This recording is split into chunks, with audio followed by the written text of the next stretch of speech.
యాదగిరి యాదగిరి కోపం ములిగిందయ్యా. గదేంటి సార్, పోయిన వాచి దొరికింది కదా, మళ్ళీ ఎందుకు పరేషాన్ అవుతుండ్రు? ఏం దొరికిందయ్యా? నా టైం బాగులేదు. బోడి వాచి దొరికింది. కళ్యాణపు ఉంగరం పోయిందయ్యా. మా ఆవిడ చేసుకునేప్పుడు పెట్టిన ఉంగరం. ఉంగరమా? మళ్ళీ ఉంగరం పోయిందంటే అది ఎట్లా దొరుకుతా సార్? ఏమిటయ్యా నీ ఉద్దేశం? నా ఉంగరం పోయిందని నేను స్వయంగా వచ్చి పోలీస్ స్టేషన్ లో రిపోర్ట్ ఇస్తే నువ్వు పట్టుకోలేని నాతో చెప్తున్నావా? ఆగండి సార్, రేపు పొద్దుమీకి పొద్దు మీదకెళ్ళి తెచ్చిస్తా. రేపు పొద్దు మీదకెళ్ళి నా ఉంగరం తెచ్చిస్తున్నావు.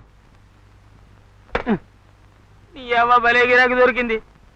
పోయినసారి వచ్చిండు వాచ్ అన్నాడు, ఇప్పుడు వచ్చిండు ఉంగరం అంటుండి. ఆడికెళ్ళి తేవాలి ఇది. సార్, నాకు ఒక అనుమానం. ఇది మీ సంతకమేనా? ఏం సార్ అలా ఉన్నారు? బంగారావాలు, ఈ వరకల్లా నీకు నాకు ట్రాన్స్ఫర్ ఆర్డర్లు సిద్ధంగా ఉంటాయి. సామాన్లు చదువుకో. మన స్టేషన్ లో పెండింగ్ కేసు ఏమీ లేవు కదా సార్? ఇప్పుడు కొత్త కేసు వచ్చి పడే కదయ్యా. డిఎస్పీ గారి బంధువు సీతాపతి గారు. ఆయనది కళ్యాణపు ఉంగరం పోయిందంట. అరే, దానికి ఏడుస్తారు ఎందుకు సార్? సంతోషించాలి కదా. మంచి అవకాశం దొరికింది సార్. సార్, డిఎస్పీ గారు అభిమానం సంపాదించాలంటే ఆ ఉంగరాన్ని ఎలాగైనా పట్టుకోవాలి సార్. ఎట్లా పట్టుకుంటావయ్యా? ఏంటది? కళ్యాణపు ఉంగరం. అగోని ఎవరికి ఇది? మరి అత్తగారు పెట్టింది. అత్తగారు కావాలంటే మళ్ళీ పెట్టారు సార్. ప్రమోషన్ కావాలన్నప్పుడు దొరకదు సార్.